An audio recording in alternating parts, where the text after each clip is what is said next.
नमस्कार दोस्तों, नमस्कार। आज जो हम बात करेंगे धारा 6 के भाग 6 के बारे में बात करेंगे, जो सीपीसी का इम्पोर्टेंट है, जो अनुपूरक कार्रवाइयों के संबंध में बताता है। वो बताता है जब कोई सिविल वार डिग्री हो जाता है और अनुपूरक कार्रवाइयों के संबंध के साथ साथ वो को अपर्याप्त आधारों पर गिरफ्तारी, कुर्की और व्यादेश पर्याप्त करने के लिए प्रतिकार दिलाना, ये सब बहुत सारी चीज़ों के संबंध में आज की चर्चा होगी, जिसके विषय में आज हम चर्चा करेंगे। ठीक है ना।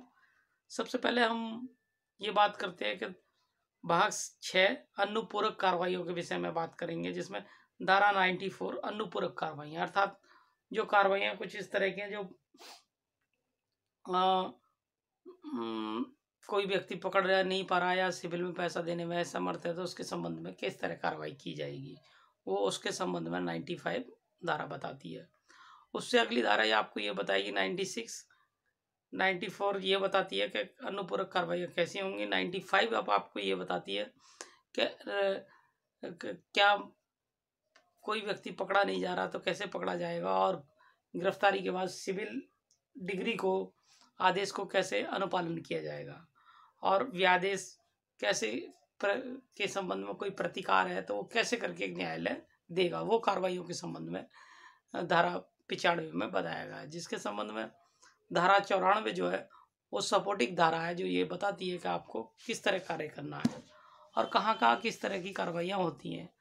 नॉर्मली आपने देखा होगा, आज हम जो ये दो विशेष धाराएं हैं जो किसी आदेश को पालन कराने के लिए जो न्यायालय के द्वारा बड़ा ही विशेष रूप से उपयोग में लाई जाती है, क्योंकि ये मान के चलिए किसी व्यक्ति की डिग्री हो गई है और अंतिम आपको डिग्री होने के बाद मात्र केवल आपको उस आदेश की पालना करानी है, और उस आदेश की पालना करने में कोई व्यक्ति ना नुक्कर कर रहा है या अच्छे से पालना नहीं कर रहा है, जिस कारण से इस तरह की गतिविधियां होती रहती हैं। ठीक है ना। अब आपको ये भी समझना होगा कि इस तरह की कार्रवाइयाँ जो हैं कब की जाती हैं। वो जब की जाती है सिविल नोटिस के बाद भी अगर कोई व्यक्ति सिविल का जो आदेश का पालन नहीं कर रहा है, या फिर जो भी रकम है, प्रतिकार है, या जो भी खर्चा लगेगा, वो सब इसके तहत आता और रिकवर भी किया जाता है, न्यायालय उसे दिलवाता है। ठीक है ना। आज जो हम एक इस वीडियो के माध्यम से एक विशेष रूप से एक चीज़ और बताना चाहते हैं, वो समझिए आप, जो इस तरह से है, किसी महिला के द्वारा अगर किसी के द्वारा कर्ज लिया गया है और उसके संबंध में कोई रिकवरी केस डालता है, तो उस महिला से आपकी रिकवरी कैसे होगी। ठीक है ना।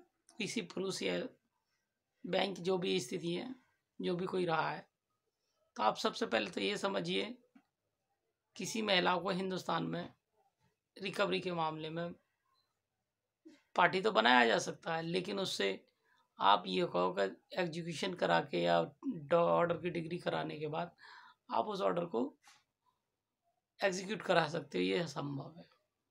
ठीक है ना। ये सीपीसी के अंतर्गत साफ कहा गया है कि किसी महिला को ना तो गिरफ्तार किया जाएगा, ना उसकी संपत्ति को कुर्क किया जाएगा, मतलब उसके विरुद्ध कोई भी कार्रवाई नहीं की जाएगी। भारतीय कानून के अधीन, सीपीसी के अधीन महिलाओं को इस मामले में विशेष छूट दी गई है। ठीक है ना। तो ये आपको समझना होगा किसी भी मामले में, खास तौर से रिकवरी और वसूली के मामले में। ठीक है ना।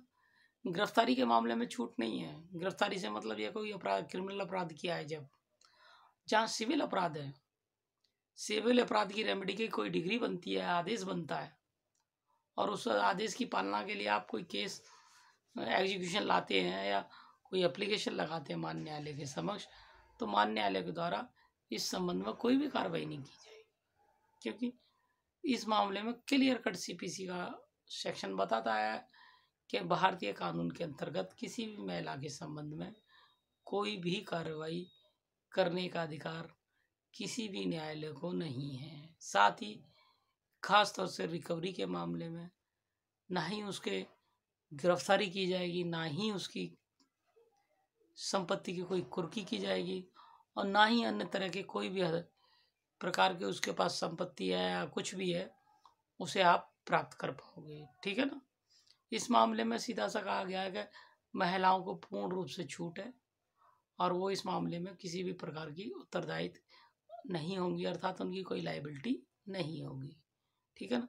तो दोस्तों ये विशेष बात है सीपीसी की, क्योंकि हिंदुस्तान के अंतर्गत इस विशेष बात को कोई जल्दी से बताता नहीं है, और जब भी लोग महिलाओं को लोन दे देते हैं या पैसा दे देते हैं तो उनसे रिकवरी नहीं हो पाती। ठीक है ना।